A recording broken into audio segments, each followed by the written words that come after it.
कुछ गुलाबी यादें। महकता रहे यूं ही चमन माली की हिफाजत में। याद रखना कोई कमी ना रह जाए मालिक की इबादत में। The world is a beautiful garden created by the Almighty for us all, and it can continue to grow and prosper only with the Almighty's blessings. And for these blessings, we must continue to worship the Almighty. This is the meaning I interpreted when I first read this parchi.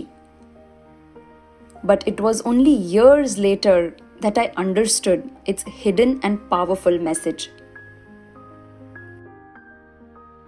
Of all my childhood toys and clothes, I have never been able to give away a cute pink and red frock with an even cuter teddy drawn at the front and a bunch of balloons on the back.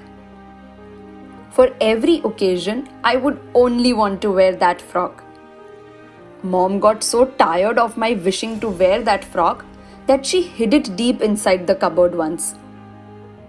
But when my tears wouldn't stop flowing, she had to dig it out again. That little pink frock has its own story though. Nanu had a friend, Virendra Pawar, who was a technical assistant to a film company in Mumbai. He and his wife Madhvi would visit Nanu and Ma very often. Ma was particularly very interested in meeting up Virendra, as she would eagerly listen to his meetings with the well-known Bollywood stars.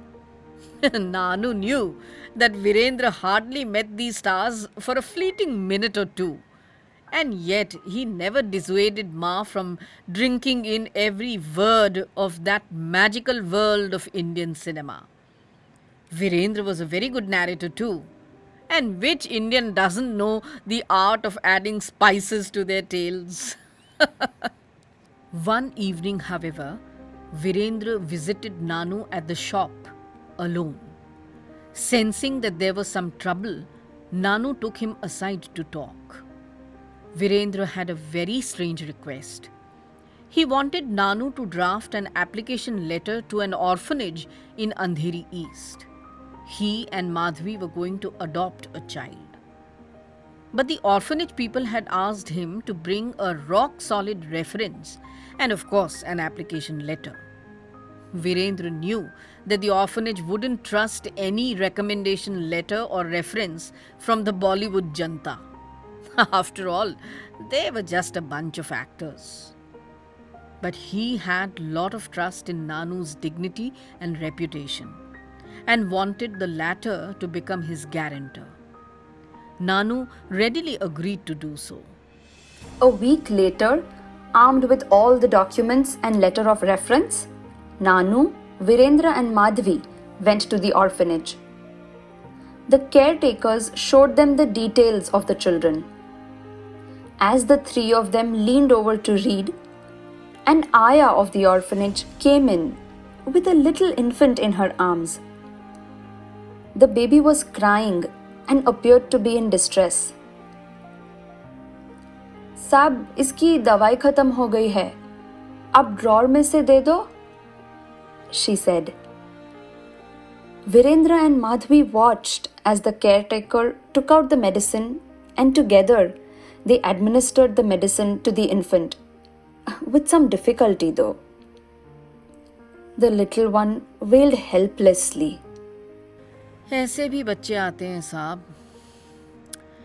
He's just 3 months old. He has a cleft palate. Probably that is why his parents must have dumped him. And then he got jaundice. It's tough to take care of him. Anyways, take a look at these details, Virendra saab. But Virendra and Madhvi had their hearts set on that sick child. They could not get him out of their system. The caretakers were very apprehensive and also feared that the couple might trade the child for organs. But Nanu quickly dispelled those doubts.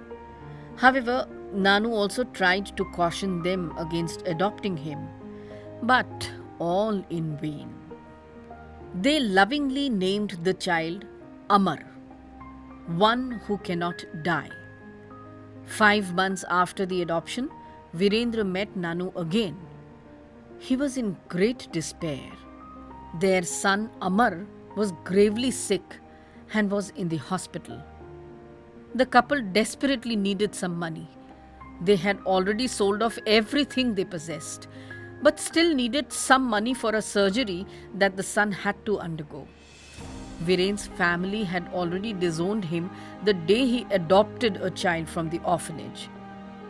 So, financial help from them couldn't even be thought of. I will return back each paisa, Gautam Seth. Please help me. Let my son live in this world. Please. I beg of you, please. Nanu relented and gave him 3,500 rupees. It was a huge amount in the 1970s. For many months thereafter, there was no news of Virendra. Ma would get quite upset with Nanu for having dipped deep in his pocket to help them. All for a lost cause, she would remind Nanu repeatedly. A friend of the couple met Nanu in a bus one day and informed him that Virendra and Madhvi had left Mumbai and had perhaps gone to Hyderabad. Almost 2.5 decades later, in the mid-1990s, a young couple moved in the flat opposite ours. They were a working couple, newly married, and had just moved into Mumbai. Somehow, in spite of the age difference, a cordial relationship was struck up between the couple and Ma and Nanu. The young man told Nanu one day, Gautam sir, your name reminds me of one of my father's friend's name. My father always used to speak about his friend and told me that I could live to be so large and huge only because of his friend. I wish Baba was alive today to give me his address. I would have at least gone and said a thank you to him. Why thank him? Well, you see, I was born here in Mumbai. But when I was 10 months old, I felt terribly sick. Baba says it was typhoid and jaundice together. Baba used to work with a film company in Mumbai here, and his salary was meager. I don't know why, but my father's relatives never spoke to us or allowed us in their homes. So it seems that Baba went to his friend, this Gautam Seth, and asked for help. He loaned Baba a huge amount, and that is how Baba could pay for my hospitalization and care. But this incident broke Baba's heart. During that time, he got a good offer from the Ramaji Productions in Hyderabad. So we shifted there. I grew up in Hyderabad. But Baba could never forget Mumbai, and especially his friend Gautam Bhai. Nanu almost had tears in his eyes by then. He couldn't keep quiet and asked the young man, "How is Virendra now? And Madhvi?" The rest is history. Virendra had died a few years ago, but Madhvi was alive.